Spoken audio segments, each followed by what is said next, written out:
first day you could have decided to actually sell your house on Whit Friday. Right. You know what I mean? Whit Friday in Sadler. Yeah, really good idea, sell your house on Whit Friday. So anyway, we decided that we'd move over here, and we had a funny little house in Dreda. It was a cottage. It was 17th century, 1 bedroom, and it was like a chocolate box cottage, and it was really odd. It was up a little, they called it a hamlet, right, up a private road. Yeah. And there were only 8 houses, and there were 3 1-bedroom cottages, and next to it was this massive big house that was 5 bedrooms, and that was the millmaster's house, and these little houses were for the workers. So anyway, when he came to value it from Ryde and Duttons, he said, I don't know how to value it, he said, because to be honest with you, it's unique, you know, I can't have nothing to go off. So he said, well, I'll tell you what, he said, well, put it up at top end, and see how we go. He said, we can always reduce it. Yeah. In that first week, we had about 4. We had about 4 people came, and they all put an offer in. Yeah. And then I got one, and I think he put the full price. So I said, yeah, right. I love that. Yeah. And so we came over here, and we found a. I wasn't looking for it. It's just I like where it was on Clough Lee. Yeah. It's a nice area. Quiet around there as well. Yeah. So we found a flat, and I never wanted to live in a flat, but I love it.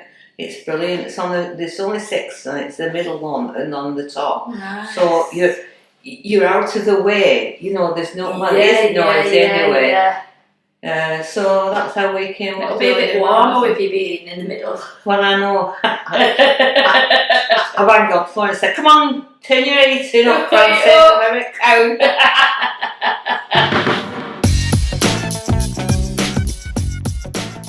To actually move, when we moved over here to get to know people, we started working at the co-op. And you get to know everybody because you have your name tag on. They say, what do you call? Dreda? No, it's Dreda. Like me, when I first met you, you didn't even know what my bloody name was. God, I couldn't even pronounce it for how many years. So, and then, but it used to make me laugh because the people I could blackmail in this village. Honestly, the thing is, they think you wallpaper, you know, when you're behind that counter. Yeah. And they're telling you, same thing, they're on the phone and going on about loans and, right, you know, and he was having an affair and, oh God, I thought, and I thought, they don't realise that I'm standing here listening to everything you say. Now, I'm an nosy cow, I mean, I'm not holding my hand up, you know. My son said I should be in MI5, but... Anyway. You'd probably be good in MI5. You'd be catching all the criminals through each other. Who you Because you are that nosy, aren't you? You like to know everything. Oh God, yeah. No, I'm not nosy, Ellen. You just like to know everything. I'm interested in people. Is that what they call it? Like I say, when I work at co-op, things that happened in there were unbelievable. Oh, I can imagine. Did I ever tell you about that time?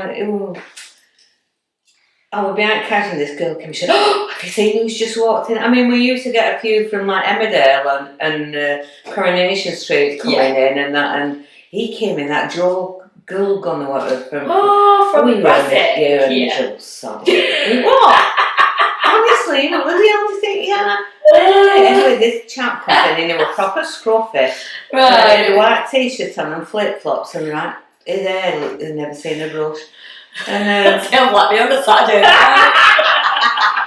So anyway, she said, have you seen who's coming? I went, who? See him, mate. I said, well, who is he? She said, it's Rufus Wainwright. I said, who the hell's he? What is it? Oh, I've never heard of him. Oh, she said he's very big in America. I said, well, I don't know who he is. So he's obviously big in Marsden, isn't he? So apparently, he is. It's a genre, you know, country and western, and really, really is. And his father's called Loudon B. Wainwright III. Really? Yeah, wow. And his mother was Annie McGonigal, the McGonigal sister. So anyway, he came to the counter and he's on the phone. And the one thing I wouldn't do, I wouldn't serve anyone if they were on the phone.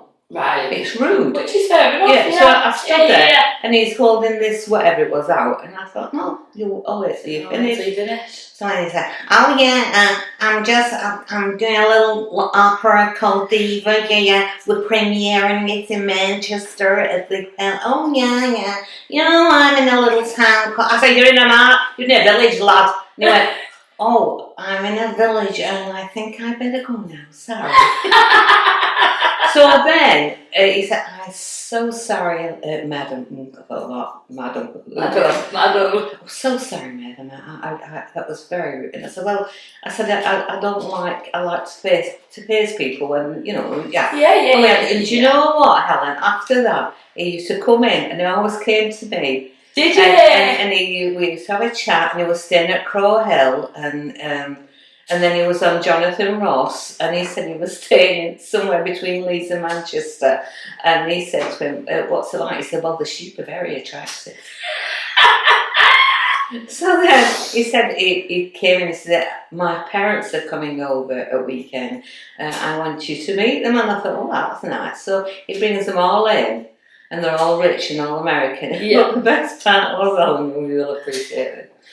His dad, Loudon B. Wainwright III, who could have bought half a Marsden, put 2 bottles of Coke on the counter. I said, see, love, I said, it's 3 for the price of 2, go and get another one. Yeah. She went, oh, thank you very much.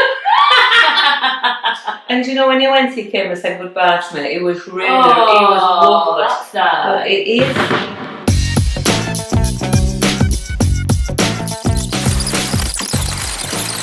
And this month we're making denim flowers for this project for Woven. It's a big project called Woven to do with materials and things. Right. And Jilly from the park Yeah. wants us to make as many as we can, and then one Sunday we're going to put them all on sticks and then just stick them in the ground, so it's going to be like, yeah. Oh, lovely. I'm quite proud that we're, you know, and we're doing more events, and we're going to try and get some outings this year. Last year we went to the Jewish Museum, in Manchester, which was brilliant. We went to the Sikh temple. We're getting quite religious, but you know. Why not? Yeah. It keeps you sane, why not? So, you know, we like to get different things. But the highlight last year for me was when I went to the Royal Albert Hall to the annual general meeting, and to sing Jerusalem there. Ah, lovely. Unbelievable. So you really enjoyed that one as well? Yeah. It was the theme was domestic violence, and Mel C? Yes. Scary Spice, she spoke. Yeah. She was very good, and then but the highlight, as far as I'm concerned, and it was an Asian prosecutor. He was a prosecutor for Lancashire, and he'd actually prosecuted the gang that did the the young girls grooming. Yeah. And he got castigated because he's Asian, and there were Asian gangs, and a lot of the community, so he shouldn't have done it. He said, and I don't care. If they're guilty, I'm going to. Guilty, yeah. And he was, do you know what, Helen? He spoke for about 20 minutes without any notes. He's passionate, and you know, in all the time at the AGMs, I think they've only had 2 standing ovations, and he got a standing ovation. Oh wow, that's brilliant. He has written a book. I can't remember, Nazir something he was called, but he was fantastic. Yeah, he really was. Yeah, not like when Tony, what's he called? What we call that politician? And he got, I don't watch politics. Tony Blair. Oh, Blair. Tony Blair. Yeah, I know that one. And he was told that he hadn't to do anything political. The WI is not a political organisation. We might campaign for things, but we're not political. Yeah. And he started talking about something to do with the Labour Party. So what happened? Got the slow hand plaque, didn't he? Ah. And it was absolutely, I loved it. You know Daisy, do you? Yeah, of course I do. Well, they're around to Kathleen, it was Easter. Oh, that's lovely, thank you. And the buses were going down, and it went past and it whooshed her, her wig off because it was so from the mud. Yeah. And it went under the bus, and her and my Aunt Kathleen were crying, laughing. You can't stop. And, and this man came up and he said, "This is honest to God, it's a true story. So I'm not making it up." Yeah. I believe you. He said to me, "Mum, are you all right, love?" And she, "Yeah." He said, "Yeah, I'm sorry." He said, "We're at your car that got run over." And it was illegal, wasn't it? Oh, she had loads. She used to get on my fashion bag. Hey, they were all right, They weren't. They weren't brilliant. Obviously, they weren't real hair. Yeah. But they did the trick, didn't That's they? lovely. Do you want some hairspray or anything? Yes, please. Yeah, let me go and get you some hairspray, Dreda.